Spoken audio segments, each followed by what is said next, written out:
زندگی داستانی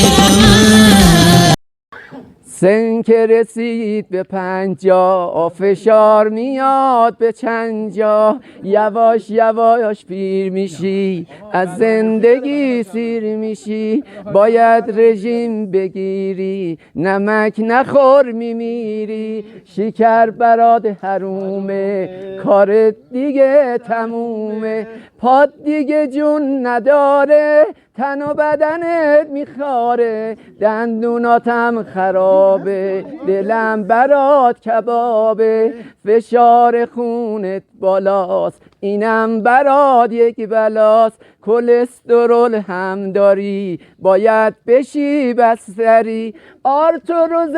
دست و پات حالی نذاشته برات، پات دیگه کج شده دنیا باد لز شده، زانواتم میلرزه پیچ و مره هاتم هرزه، خواب و خوراکت کمه اینم یه جور ماتمه، امان ز درد کمر شبها میخوابی دمر، خوابهای بد میبینی گاهی تو جاد میشینی، نفق شکم را نگو میبره پاک آبرو، وقتی که راه میفتی به هن و هن میفتی، تو راه سر بالایی وا میشه آقا دایی، تک سرفه گر نمودی هی زرد و زرد میسوزی، میلنگی و میفتی به آه و ناله افتی، مردم میگن ای حاجی یا این که خانم باجی،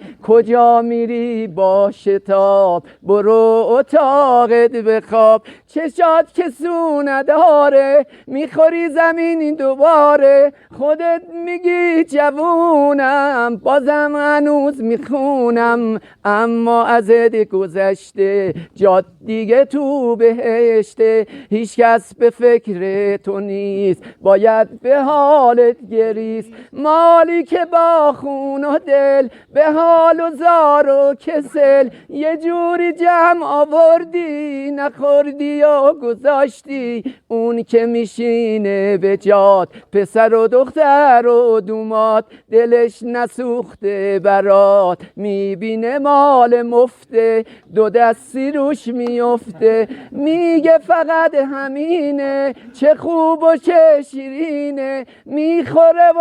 غر میده به روحتون تر میده، دنبال باقیشم هست اون بی حیا و تر دست، دنیا کارش همینه بخوای نخوای همینه، جاتون زیر زمینه جاتون زیر زمینه. امروز تاریخ و جایی که هستی من بگو. تاریخ امروز 30 اسفند 99 سال 1300 سال 1400 سال 1400 و به همه رفقا دوستان کوهنوردان عزیز تبریک عرض میکنم. بله ایستگاه 5 توچال